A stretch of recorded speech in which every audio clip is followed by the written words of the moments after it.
So William, so going through his own process of home ownership is what gave William his aha moment when he realized how much he loved that process and thought to himself how amazing it would be to help others do the same. William focuses intently on client satisfaction and helping his clients achieve success, closing transactions, and seeing his client absolutely thrilled is what excites him the most day to day. It's during that process that his clients covet his aggressive and trustworthy approach, which garner his clients' results.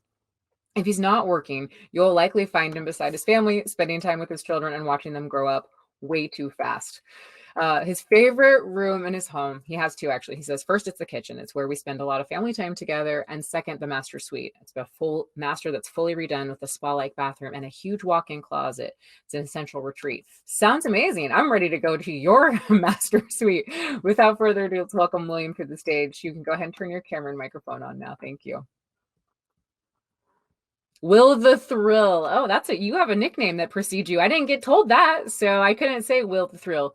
You are actually muted, my friend. Sorry, the phone's ringing right now. I'm at no, you know what? I had the same thing happen. You clearly heard it. Everybody did, so I'm there with you. I tried to keep it on mute for as long Thank as you for the great intro. I didn't realize that was my bio. I'll try to update it pretty soon. Oh, is there more things in there that we gotta change? What do we need to change? Tell me all about it. Nothing. Nothing, he says, but he should tell us. Oh, please update the bio to include Harvey. That's my dog. Oh, okay. My little Frenchie. I was like, I don't know who Harvey is, but that sounds interesting. So, well, without further ado, let's jump on in, William. So what is considered a luxury flip? Anything above 2 million is what I would consider a luxury flip. Now, that's 2 to 3 million is where I mainly focus on. So anything above 3 is what I would consider ultra luxury. That's what Kelvin does. But my main focus is on the 2 to 3 million range. Fantastic. Where do you find said opportunities? Pretty much the same route as Fadi. I go through the wholesalers. A lot of my opportunity comes from other realtors, lenders, and a lot of times I post a lot of the stuff that I do on Facebook, social media, to let people know what I do. And if they do have opportunities, they'll bring it to me. So great way to do it. Just let people know what you do. So go ahead and ask. How long do these projects usually take you?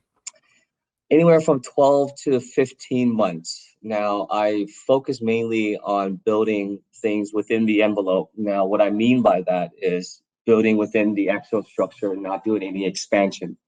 No vertical, no horizontal.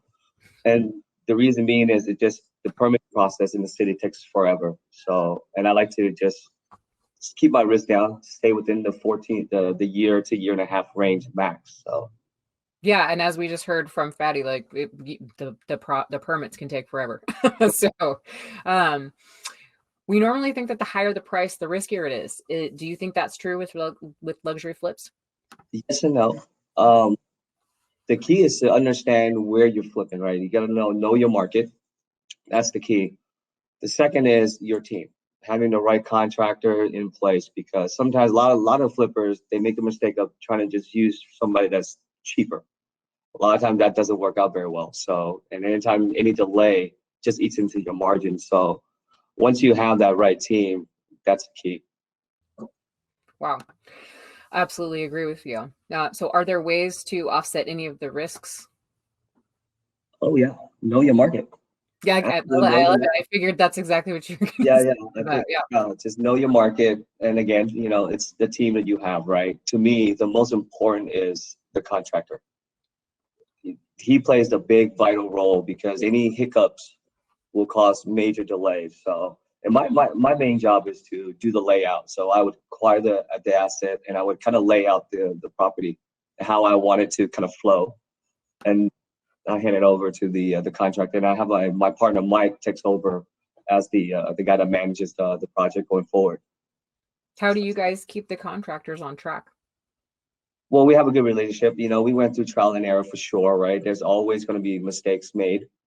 That's how you deal with it, right? You learn from your mistakes and then move forward. So. Well, you are quick and succinct and to the point, my friend. We are done with any questions that I have on my end. I don't know if anybody else has any questions. I was literally about to put that in the chat and say that if anybody's got a question for William before or Will the Thrill, Willie, is Big Willie style one of yours too? Before that happens and before you're off stage, let's see if there's anybody's questions. They heard me many times. They've heard you many times. I love it. What's the minimum ROI you would expect on your flips? At least 30%. 30%. You know, usually I've been hitting anywhere from 30 to 60% rate of return. So not too bad. No, not at all, especially in the market. Jenny's giving you the fire emoji, guessing that information was fantastic. And also she knows that you're on fire for that. Someone's got a follow-up question. What are, Kelvin says, you're such a smooth talker. Hold on, I don't think that's what Kelvin says. Someone says, you're such a smooth talker, but have you ever run into some obstacles on your luxury flips? What are some mistakes you've made? Oh, plenty of mistakes. The layout, right? You get into a thing where it looks good on the plans. Once they start building it out, you know, you realize that doesn't look the way you want it to go. So, you know, things change. And anytime you have these corrections, it costs you money. It costs you money. So hiring the wrong contractors, definitely one of the issues too that I've dealt with. So you learn from it and you don't use that same person again. Ricardo says, any stock tips? Go green. There you go, Ricardo. He's the man with a plan. I love it. This is fantastic. I love the fact that the audience is getting into you.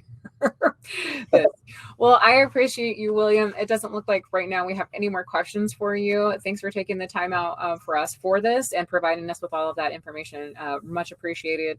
Thank you for having me. And, you know, you'll just have to email me and tell me whatever it is that needed to be changed in your bio so I can make sure it represents you still on the page. There must be something in there that you're like, I gotta read it. I gotta go read it back and see if I can make some corrections. You know, it's been like, I believe it got to be at least 10 years. Hey, we're working with what we got here. You got to update. He says, yes, it is that old. Kayla says that. She says, yes, it's that old. My goodness, you guys, you got to update him more often than you're not that old. You look way younger than that. Thank you so much. Would assume that. So I turned 35 this year. Oh, that's awesome. But still, nobody would assume that. I'm just telling you that right now. So you didn't have to say that. You could have just gone with it and been like, that's fine. Nobody knows how old I am. I lied anyways. That's right. You lied anyways. I love it.